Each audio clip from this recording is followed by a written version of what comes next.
Tompoko lasy tompoko vavy ajaina dia falitafaraka aminao ndray ny tenako amin'ity takariva ity anaty izao fotoana ny fampalalama avao ny fahita lavitra matv izao ansaina mpitiavana reno anjo izany hatramin'ny farany tontolo ny trangam-piarahamonina vetrary andeha entina amintsika ao anatin'ity fanadidina voalohany ity ny rehetra io arivo io nandidina tamin'ny mora sy sasany onjapeo ABC etsy amin'ny village des jeux etsy Akorondrano tavavoakan'ireo mpiasa avokoa ny akamoron'ireo fitaovana sy kojakoja rehetra izay fampiasa atao amin'ity orinasa ity nandritra izany indrindra moa dia lehilahy iray izay mpiasa ao amin'ity onjapeo ity no naratra mafy ary tataka ny tanany ary ao avy hatrany ary ny sary sy ny feo teny antoerana.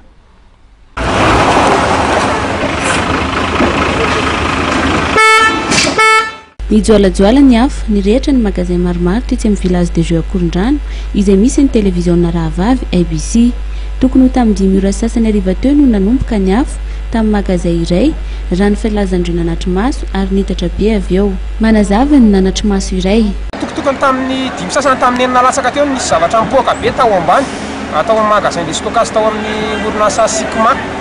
dia taitra moa izay tao amin'ny onjapeo dia nijery dia efa misy nyrehatra tao zakany namoaka entana moa zany zay miantso mpamonjy ihany koa fefakadiny taty arina angamba nisy to hatreto moa zany mbola tsy maty ny afo orinasa eo amin'ny 5 eo angamba maty antoka ankoatran'ny onjapeo sy ny fahitalavitra ABC dia misy ny klinika ihany koa dia misy an'ny orinasa Sikma misy birao maro samihafa ihany koa nidonaka ny setroka izay niparitaka manodidina ny Akorondrano niparitaka ny afo samy namoaka ireo tana avokoa ireo tompona magazay tamin'ny fotoana mbola nahafahana nanao izany sy fotoana mbola tsy nitaran'ny afo nihitatra ny afo na dia efa tonga teny toerana ireo fiarabe ny mpamonjy voina maromaro nihitatra tamin'ireo trano maromaro izay mitambatra amin'ny atomboan'ny afo ny firehetana ka teo na amain'ny trano misy ny televiziona Rahavavy iray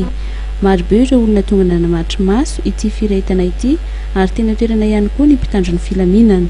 afaka minitra maromaro taty aorian'ny firehetana no tonga ny teo anivon'ny jirama izay manana anjara asa andraikitra lehibe sy mifandray amin'ny asan'ny mpamonjy voina amin'ny fanapahana ny herinaratra izay mampanany sarotra ny famonoana ny afo olona iray koa no fantatra treto fa naratra nandritra ity famaizana ity izay naratra be teo amin'ny tanany hatreto mbola tsy voafeny afo ary maro ireo entana simba tsy avotra intsony noho ity firehetana goavana ity